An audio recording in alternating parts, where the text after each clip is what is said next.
안녕하세요, 락규입니다. 제가 법인을 설립하고 두 번째 경매 낙찰을 받았는데요. 이번에 보실 아파트는 부산 수영구 망미동에 있는 산호맨션이라는 아파트입니다. 그리고 대지권 한 3평 정도 되고 건물 면적 5평으로 감정가 4,400에 최저가 3,500만원 시작하는 물건이었습니다. 총 2명 입찰을 해서 저희가 낙찰을 받았는데 4,269만원 이 정도로 낙찰을 받았습니다. 차순위는 3,590만원으로 거의 한 700만원 정도 차이가 나는데 가격이 이때는 좀 아쉽긴 했지만 제가 판단하고 들어갔을 때는 수익을 충분히 이 정도 금액이라도 볼 수 있을 것이라 생각이 들어서 들어갔기 때문에 저는 전혀 아깝지가 않고 이 정도면 잘 받았다 라고 생각이 들었습니다. 그래서 총 5분의 1의 지분이 나왔고 84제곱미터의 5분의 1이 나와 있습니다. 현재는 조사된 임차 내역은 없었고요. 그리고 청구 내역 보면은 한 3억 정도의 채무가 걸려있는 거를 볼 수가 있어요. 그래서 공유자 우선 매수 신고가 들어올 수도 있는 상황이었고 미납관리비가 없었던 상황입니다. 그러면 이 아파트에 대해서 간단하게 살펴봐야겠죠. 부산 같은 경우는 총 3개의 구가 가장 핫한데요. 당연히 아시는 것처럼 해운대구가 있겠고요. 그 다음에 수영구, 동래구 이렇게 3개의 구가 가장 부산에서 알아주는 가장 좋은 동네 뭐 이렇게 좀 평가하고 있는 것 같아요. 물론 그 중에서도 해운대구가 최고일 수 있겠지만 수영구도 그만큼 입지적인 곳에서는 전혀 밀리지가 않고 굉장히 메리트가 있는 그런 곳이라고 볼 수 있습니다. 그래서 지금 저희가 보고 계신 것처럼 아파트예요. 1, 2, 3, 4, 5층 아파트고 굉장히 오래된 아파트입니다. 문만 봐도 얼마나 오래됐는지 알 수가 있을 거예요. 앞에 중학교가 있고 주변에 이렇게 빌라나 주거지가 혼재돼 있고 여기 앞에 배제 역 이렇게 있습니다. 이쪽에 망미역이 있고요. 그래서 이렇게 502호를 낙찰을 받았고 위에 있는 이곳이에요. 여기 이곳을 낙찰을 받았습니다. 그럼 이걸 제가 왜 낙찰을 받았는지 그 부분에 대해서 살펴보도록 하겠습니다. 먼저 이 아파트의 시세에 대해서 좀 알아봐야겠죠. 이 아파트의 시세를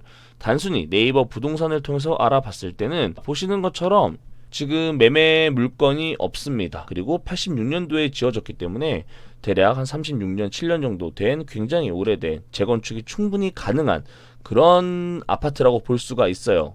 확실한 건 배산역하고는 정말 가까워요. 거리를 이렇게 보면요. 대략 200m 걸어서 5분 이내에 그만큼 굉장히 가깝고 위치적으로 좋아 보인다 라고 말씀을 드릴 수 있겠습니다. 실거래가에 대해서 살펴보도록 하겠습니다. 84제곱미터거든요. 가장 큰 걸로 보고 A, B타입이 있는데 최근에 거래된 건 2021년 1월에 2억 6,800 그리고 100A 보면은 2억 4,500 이렇게 두 건밖에 거래된 게 없어요. 제가 낙찰을 받은 게 이렇게 부동산 뱅크라는 데 들어가서 보시면 현재 이 각 도시의 어떤 지역에 전월 대비 몇 프로가 상승했는지를 볼 수가 있거든요. 일단 최근 것만 보면 지난 12월보다 현재 0.53%가 상승했다고 보여집니다. 그래서 이 월간 아파트 가격을 보면 보통 매매가가 평당 1,438만원 으로 보고 있어요. 그렇기 때문에 이게 매월 이렇게 0.5%씩 상승을 했다라고 본다면 지난 2021년 1월에서 2월로 이 가격을 봤을 때 지금까지 최소 가격은 한 10% 정도 이상은 오르지 않았을까 이렇게 조심스럽게 생각을 해볼 수가 있습니다.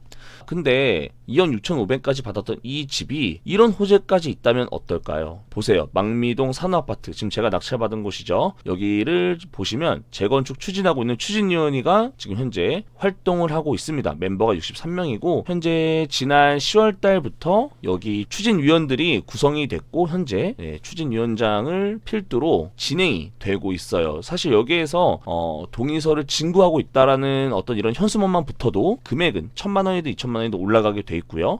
만약에 여기서 조합 설립을 한다던가 또는 정비업체 또는 시공사 뭐 이런 데서 홍보 현수막만 붙여도 가격이 올라가는 거는 정말 어렵지가 않습니다. 그래서 여기 조건이 봤던 것처럼 36년 정도 됐기 때문에 그리고 위치도 입지적으로도 지하철역과 굉장히 가까운 거리였고 5층짜리 아파트를 한 15층, 20층으로만 바꿀 수만 있다면 충분히 그 사업성은 나올 수 있지 않을까 저도 이런 생각을 해봤을 때 그래서 현재 재건축 추진위원회가 만들어진 게 아닌가라고 생각이 듭니다. 그래서 이렇게 이 아파트의 가치가 올라갈 만한 이런 호재가 있고 그리고 2021년 가격으로 봤을 때 현재 가격보다는 분명히 더 높을 거라고 생각이 들었어요. 이런 호재까지 본다면 이 아파트가 최소 3억 이상은 받을 수 있을 거다. 저는 이렇게 판단을 했고 이 5분의 1 그래서 한 6천만 원 이상을 저는 이 아파트의 가치를 판단을 했습니다. 그래서 4,269만 원을 제가 냈다 하더라도 취득세 내고 뭐 해도 5천만 원이 넘지 않거든요. 그렇다면 6천만 원에만 잘 저희가 처분을 한다면 최소 1,000만 원에서 1,200만 원 사이의 수익을 볼 수 있다라고 계산을 하고 들어갔던 물건입니다. 이거는 제가 지난 유튜브 쇼츠에도 올렸던 것처럼 영수증을 제가 올렸던 거죠. 그래서 이 물건을 낙찰을 받았습니다.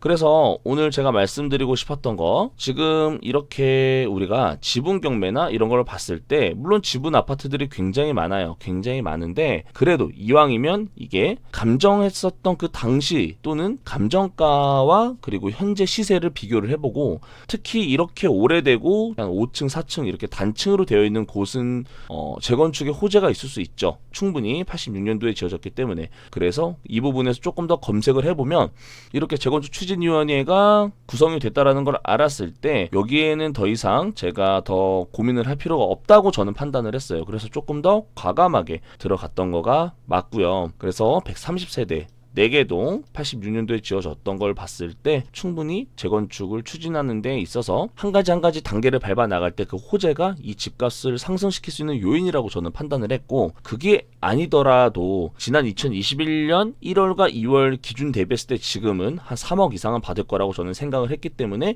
6천만 원을 보고 갔어요. 여기까지가 제가 낙찰 받았던 스토리고요. 다음은 제가 아주 이 현장에서 굉장히 우연찮게 공유자를 만났습니다. 이게 어떻게 된 일이냐면, 사실 여러분들께서도 이런 일이 일어나면 안 되겠지만 만약에 내가 살고 있는 집이 경매로 나간다면 공유자 우선 매수에 대해서 확실하게 알고 계시면 좋을 것 같아요. 무슨 말이냐면, 보통 이렇게 지분으로 나왔을 경우에 공유자 우선 매수를 할 수 있는 권리가 있죠. 나머지 지분권자에 대해서. 하지만 이날 같은 경우 2명이 입찰을 했잖아요. 근데 이 3,590만 원 쓰신 분이 제 5분의 4를 갖고 있던 공유자셨던 거예요. 그 공유자 같은 경우는 공유자 우선 매수를 신청하러 왔으면 신청을 하셨으면 됐을 텐데 약간 이런 절차적인 부분에 대해서 오해가 있으셨는지 일반 입찰자로 입찰하신 걸로 된 거죠. 그래서 제가 낙찰을 받고 저를 기다리시더라고요. 그래서 제가 내려가서 한 10분 정도 같이 대화를 나눴는데, 낙찰을 받자마자 공유자와 바로 연락처를 주고받고 저희 법인에서 현재 진행하고 있는 부분에 대해서 그리고 해결할 수 있는 방법에 대해서 제시를 했습니다. 제가 제시했던 건 이거예요. 이미 이분께서도 여기에 입찰을 하셨던 건 공유자 우선 매수 할 의향이 있으셨다라는 저는 그렇게 판단이 들었고, 여기 같은 경우는 굉장히 오랫동안 사셨던 그런 곳인데 형제분들이 5명이 있기 때문에 이게 5등분으로 쪼개졌던 것 같아요. 그 중에 5분의 1이 제가 낙찰을 받은 거고요. 여기를 일반 매매로 팔자고 제안을 했었습니다. 하지만 여기에 오랫동안 살았고 추억이 있어서 그렇게 하기가 좀 애매하다고 말씀을 하셨어요. 그리고 뿐만 아니라 이 주택에 대해서 현재 가치가 정확하게 이 가치를 파악하고 계신 건 아니었던 것 같아요. 조금 더 가격을 높게 책정할 수 있습니다. 특히 부산에서도 이 해운대구와 수영구, 동래구 이 3개의 구에서는 주택이 확실하게 인기가 많고 상승률도 다른 구에 비해서 훨씬 높았던 구였어요. 그래서 결론은 그렇게 1층에서 이 공유자분과 이야기를 나눴을 때 일반 매매로 팔아서 5등분으로 해서 내가 5분의 1을 가져간다거나, 또는 제 지분을 저는 3억 정도로 책정을 했을 때 6천만 원에 사가는 이런 방법에 대해서 말씀을 드렸고, 공유물 분할 청구 소송을 통해서 경매로 넘겼을 때에는 그만큼 서로가 가격을 낮게 낙찰을 받으면 그만큼 저 같은 경우는 이득이 적어지고 상대방 같은 경우는 손해를 보는 구조이기 때문에 웬만하면 일반 매매나 지분 매수로 해서 정리를 하자고 미리 말씀을 드렸어요. 근데 제가 여기서 하나 꿀팁이 뭐냐면, 일단 여기 대항력 있는 임차인 같은 거는 걱정할 필요가 없죠. 왜냐, 이 공유자분께서 사신다고 말씀을 하셨기도 하고 전입세대 열람을 했을 때 아무것도 없었으니까 저는 깔끔하게 들어갔다라는 걸 말씀을 드리면서, 이 물건에 대해서는 제가 되게 좋았던 거는 바로 만나자마자 어떻게 보면 이제 이 물건의 결과물에 대해서 바로 지금 정리할 수 있을 거라는 어떤 생각을 할 수밖에 없었어요. 공유자를 만나서 제가 제안했던 이 일반 매매 또는 제 지분 인수 그리고 경매로 처분해서 이 지분을 해소하는 거, 이 세 가지 방법에서 제가 말씀을 드렸고 상대방께서도 충분히 인지를 하셨습니다. 그렇다면 지난번 첫 번째 낙찰받은 걸로 한 달 만에 한 1,500 정도의 수익을 거뒀다면 요번에는 제가 취득세 빼고도 계산을 해봤을 때 대략 한 1,000만 원 정도는 남을 수 있는 그런 물건이라고 저는 계산이 됐기 때문에 들어갔고 잘 협의가 됐고 협의 중에 있습니다. 그래서 오늘은 제가 법인으로 받은 이 두 번째 물건에 대해서 말씀을 드렸고,